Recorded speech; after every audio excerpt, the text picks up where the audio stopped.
111 sugerencias para novios y recién casados.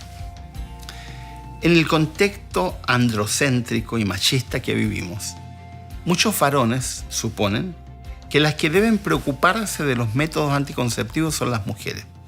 Falso. Esto es un asunto de dos, y los que deben informarse son los dos, porque al final tener un hijo no deseado los va a afectar a los dos. Hay muchos métodos anticonceptivos. No existe solamente la pastilla anticonceptiva, eso es ignorancia. Hay métodos hormonales, hay métodos de freno, hay métodos naturales que al fondo solo sirven para tener hijos, pero al final algunos lo usan. El problema es elegir el adecuado para la pareja.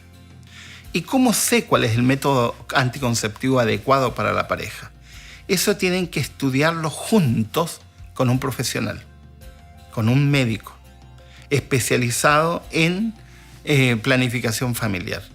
Porque no es una cuestión de ir a la farmacia y comprar pastillas anticonceptivas. Hay algunas pastillas anticonceptivas que son contraproducentes para algunas mujeres que reaccionan mal frente a algunas hormonas.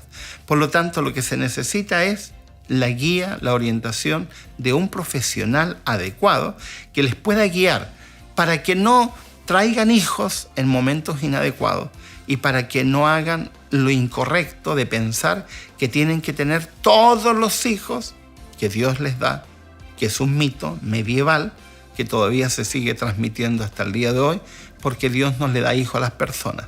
Dios ha creado el mecanismo, pero la elección de tener o no tener hijos es nuestra y nosotros tenemos que responsabilizarnos. La planificación familiar es una responsabilidad de ambos.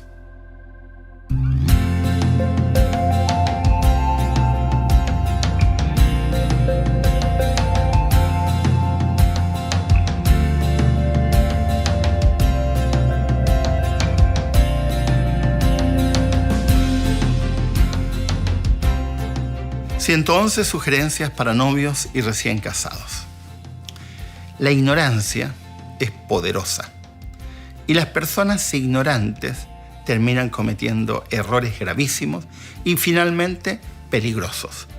Muchos varones suponen que cuando ya tienen 2 o 3 hijos, la esposa debería operarse para no tener más hijos. Pero no entienden que una operación para no tener hijos, que es unir las trompas de falopio, finalmente es invasiva, generalmente es muy cara, y debería hacerse solo y exclusivamente si la mujer ha tenido una cesárea, porque en ese momento es posible hacer la operación para no ser invasivo en otro momento. ¿Qué es lo mejor? Que el varón se opere. Estamos viviendo en siglo XXI. Hay una operación que se llama vasectomía, que es cortar los conductos seminales y que simplemente es una operación ambulatoria. Tú vas en la mañana, en la tarde estás de vuelta en tu casa, y que la hace un especialista y que dura muy poco, es muy poco invasiva y es altamente efectiva. Pero algunos varones por ignorancia dicen, no, pero es que voy a perder potencia sexual, voy a tener problemas. Eso está aquí en tu mente, porque físicamente no vas a tener ningún problema y vas a evitar tener hijos cuando ya no necesitas tener más hijos y vas a evitar que tu esposa sufra una operación invasiva que no tiene sentido cuando tú puedes tener una operación que dura apenas unos minutos y que finalmente más se demoras en la preparación anterior y en la operación posterior que en la misma operación. La vasectomía es un muy buen paso cuando ya se tienen 2 o 3 hijos y no hay más hijos para tener.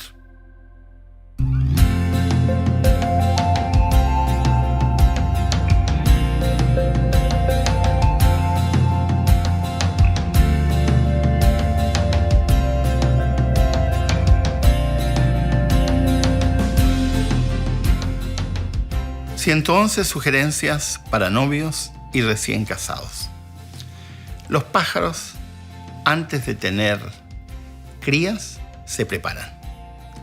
Los animales, antes de tener crías, se preparan. Los osos, los animales en general, ustedes vean los leones, los osos, los tigres, se preparan Hay todo un preparativo que la naturaleza les ha enseñado. Hasta los insectos se preparan para tener crías. Pero los seres humanos, que nos creemos más inteligentes, tenemos hijos porque me embaracé por casualidad. La casualidad no existe. Tenemos que prepararnos para ser padres. Los hijos deben ser traídos en el momento en que podamos atenderlos. Los hijos deben ser traídos en el momento adecuado y para eso hay que prepararse. No solamente intelectualmente leyendo y aprendiendo, sino que también hay que preparar el ambiente. Hay que tener una casa adecuada para niños. No todas las casas son adecuadas para niños. Pues algunos niños viven en unos lugares apiñados y en unos lugares porque no hemos dado el trabajo de preparar adecuadamente el lugar. No tenemos las condiciones a veces económicas para traer a un hijo. Hay que prepararse. Para prepararse hay que ser sabio. Es tremendamente impresionante cómo la naturaleza nos da lecciones que no aprendemos. Los pájaros se demoran mucho tiempo, en tiempo de pájaros son años, para preparar su nido. Y nosotros simplemente traemos niños sin la preparación adecuada, con todo lo que implica para el desarrollo y el mal desarrollo de esos niños a posterior. No somos responsables. Traer una criatura es una tarea tremendamente importante que hay que tomar en serio.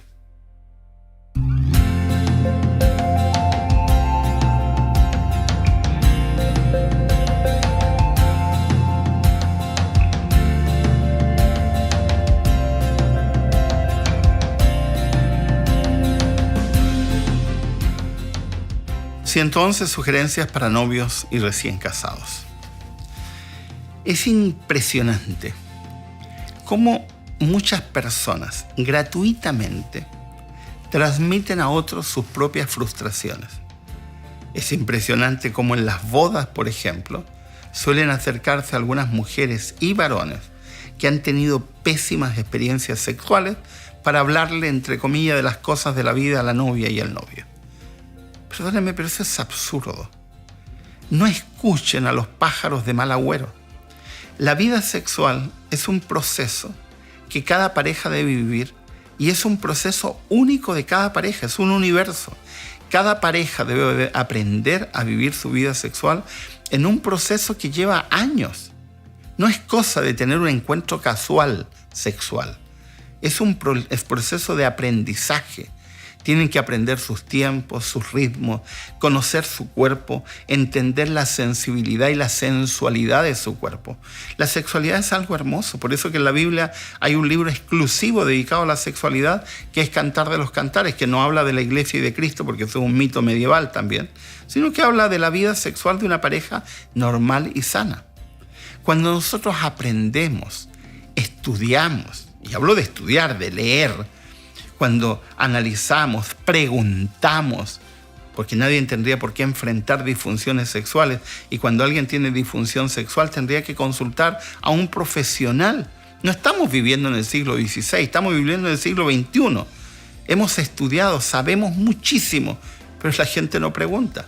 ¿Y cuándo viene a preguntar? Cuando está tan hundido en los problemas, se ha maltratado tanto y se ha hundido, cuando ya es tarde, y ya es tarde para hacer algunas cosas. No le hagas caso a los pájaros de mal agüero. Estudia.